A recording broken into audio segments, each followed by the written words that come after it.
আচ্ছা দাদা, তোমার নাম কি? আমার নাম তিলক মুখার্জি। তোমার নাম কি? আমার নাম কুশল নস্কর। আচ্ছা, আজকে তোমরা কোথায় এসেছিলে? কোথায়? আজকে আমরা অল ইন্ডিয়া জব সেন্টারে এসেছিলাম। আচ্ছা, ফেসবুকে অ্যাড দেখে এসেছিলাম। আচ্ছা যে যিনি অল ইন্ডিয়া জবের ওনার বা যিনি স্যার, ওনার কাছে এসেছিলাম।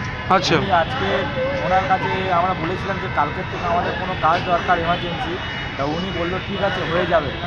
তা আমরা ওই কথা শুনে দাদার সঙ্গে কাজের সাইডে এলাম, বা এসে সঙ্গে সঙ্গে কাজ বাজ সব বুঝিয়ে দিল, বা কালকের থেকে আমরা জয়েন পেয়ে গেছি। বা ড্রেস পেয়েছো? হ্যাঁ, এই ড্রেসটা একটু দেখাও। সঙ্গে সঙ্গে ড্রেস পেয়ে গেছি। জুতো পেয়েছো? জুতো জুতো জুতো পেয়েছো তো? হ্যাঁ। আচ্ছা, তুমি তাহলে কাজটা নেওয়ার জন্য কি কোনো চার্জ নেওয়া হয়েছে তোমার কাছে? না, কাজ নেওয়ার জন্য কোনো চার্জ নেওয়া হয়নি।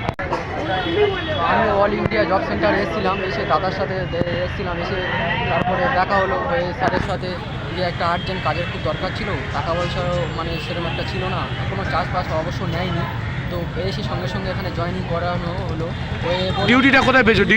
ডিউটিটা কাছাকাছি আমি বললাম, তারপর স্যার আমাদের একটা সুযোগ করে দিলেন, যে বললো বারাইপুরে ডিউটি আমার হয়েছে। আচ্ছা, ড্রেস তুমি পেয়েছো তো? হ্যাঁ, ড্রেস পেয়েছি। ড্রেসটা একটু দেখাও। ড্রেসটা একটু দেখো। খুলতাও না থাক, খুলতাও না থাক। আচ্ছা, কাজটা পেয়ে তোমার ভালো লাগছে? হ্যাঁ, কাজটা পেয়ে আমরা খুব খুশি। ঠিক আছে, তুমি কালকের থেকে ডিউটি পাচ্ছ তো? এখান থেকে ডিউটি পাচ্ছি। ঠিক আছে, কোথায় পেয়েছো? বারাইপুর? বারাইপুরে পেয়েছি। আচ্ছা, যেমনভাবে বলা হয়েছিল তেমনভাবে করা হয়েছে তো? কোনো টাকা পয়সা কিছু এক্সট্রা নেওয়া হয়েছে? কোনো চার্জ নেওয়া হয়নি একদম। ঠিক আছে, এবারে তোমরা কাজটা কালকে থেকে ডিউটি জয়েন করছো তো? ডিউটি জয়েন করছি। আচ্ছা, যেমনভাবে বলেছিলে যে কাজ করবে, আমার কালকে কাজ দরকার, সঙ্গে সঙ্গে করে দিয়েছে। হ্যাঁ, তোমরা খুব খুশি তো? আমরা খুব খুশি। ঠিক আছে।